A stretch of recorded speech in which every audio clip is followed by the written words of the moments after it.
नमस्कार मित्रांनो, ई पीक पाहणी करते वेळेस बरेचसे जे काही प्रॉब्लेम आहेत ते शेतकऱ्यांना फेस करावे लागत आहेत। तर कोणकोणते प्रॉब्लेम जे आहेत ते फेस करावे लागत आहेत त्याचे जे काही सोल्युशन आहे त्याचे या व्हिडिओ मध्ये आपण दिलेले आहे। तर व्हिडिओ शेवटपर्यंत पहा। मी श्रीकांत, तुम्ही पाहतात श्रीकांत YouTube चॅनलवरती जर नवीन आला असाल तर चॅनलला सबस्क्राइब करून बेल आयकॉनला ऑल करा, कारण अशीच नवीन अपडेट आपण घेऊन येत असतो। मित्रांनो, जो काही ई पीक पाहणीचा ॲप आहे तो आता आपल्याला अपडेट करून घ्यायचा आहे। ॲप अपडेट केल्याच्या नंतरच आपली जी काही ई पीक पाहणी आहे खरीप हंगाम 2025-26 ची होणार आहे। अपडेट केल्यानंतर 4.00 असं जे काही वर्जन आहे ते येणं आपल्याला गरजेचं आहे। ते वर्जन येईपर्यंत आपला जे काही ई पीक पाहणी होणार नाही, हे सर्वात मोठा प्रॉब्लेम आहे। शेतकरी बंधू जे आहेत ते विदाऊट अपडेटचा ॲप चालवायला बघतात, परंतु जे काही प्रोसिजर आहे ते होत नाही। तर ॲप अपडेट केल्यानंतर तुमचा जो काही फॉर्म आहे, जो ई पीक पाहणी आहे ते होणार आहे। आता ई पीक पाहणी झाल्यानंतर तुमचा मोबाईल नंबर टाकून तुम्हाला जी काही OTPची प्रोसेस जी आहे, आपण गेल्या व्हिडिओमध्ये सांगितल्याप्रमाणे या व्हिडिओमध्येही मी सांगणार नाही, त्यामुळे तशीच सेम प्रोसेस जी आहे ती करून घ्यायची आहे। त्यानंतर इथे या ठिकाणी तुम्हाला खातेदार निवडण्यासाठी खातेदारची नोंदणी करायची आहे। यावेळेस प्रत्येक शेतकऱ्यांना जी आहे ते पुन्हा एकदा नवीन नोंदणी करायची आहे। आता नोंदणी केल्यानंतर तुम्हाला जे काही तुमचे खातेदार आहेत ते या ठिकाणी येतील। या ठिकाणी तुम्हाला खातेदार जे आहेत ते निवडून घ्यायचे आहेत। आता या ठिकाणी मी एक एक्झाम्पल तोरी एक खातेदार निवडत आहे आणि जो काही हा ॲरो आहे या ॲरोवरती क्लिक करत आहे। त्यानंतर अशा प्रकारचा काही इंटरफेस येईल, ज्यामध्ये तुम्हाला कायम पड नोंदवा, पीक माहिती नोंदवा, बांधावरची झाडे नोंदवा, अपलोड, पीक माहिती मिळवा आणि गावाच्या खातेदाराची पीक पाहणी पहा, अशा प्रकारचे जे काही ऑप्शन्स आहेत ते ऑप्शन्स येत आहेत।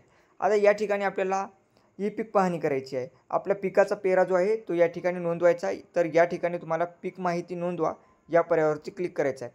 आता शेतकऱ्यांना बराचसा एक प्रॉब्लेम येत आहे, तो म्हणजे मी या ठिकाणी सांगणार आहे, तर व्हिडिओ स्किप न करता पहा। व्हिडिओ आवडल्यास व्हिडिओला लाईक करा, शेअर करा। तर या ठिकाणी जे काही खातेदार आहे तो आपल्याला खाते क्रमांक टाकून खातेदार निवडायचा आहे। त्यानंतर तुमचा जो काही गट नंबर आहे, सर्वे नंबर आहे, तो या ठिकाणी सिलेक्ट करायचा आहे। त्यानंतर आपली जी काही जमीन आहे ती या ठिकाणी दाखवली जाईल। त्या जमिनीपैकीच आपल्याला आपली जी काही जमीन आहे ती कुठल्या पिकासाठी आपल्याला निवडायची आहे। खरीप हंगामाकरिता तर खरीप हंगाम निवडून घ्यायचा आहे।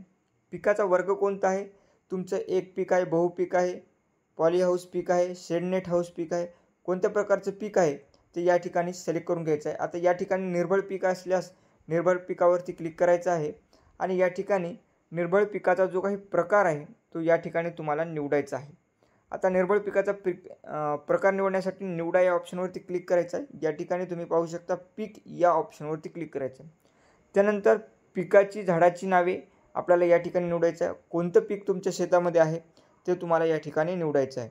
आता हे सोयाबीन हे पीक निवडायचं आहे या ठिकाणी।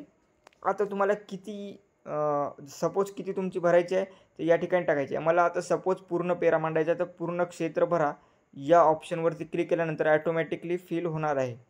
त्याचसोबत जलसिंचन साधनेचा काही स्रोत असेल तर तुम्ही बोर आहे का, विहीर आहे का हे टाकू शकता। आता कोरडवाहू आहे तर कोरडवाहू या ठिकाणी टाकणार आहे।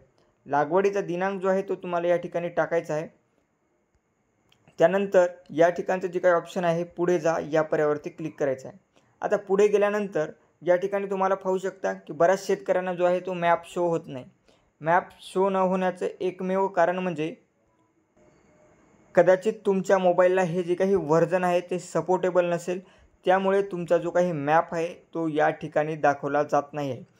त्यानंतर शेतकऱ्यांना आपल्या गट नंबरमध्ये जो काही सर्वे नंबर आहे यामध्ये तुम्हाला जाऊन सर्वे करणे अनिवार्य आहे, कारण या ठिकाणी आता मी घरी बसून करत आहे, तर या ठिकाणी जे काही अंतर आहे ते बरेचसे 1076-80 मीटर असं दाखवत आहे।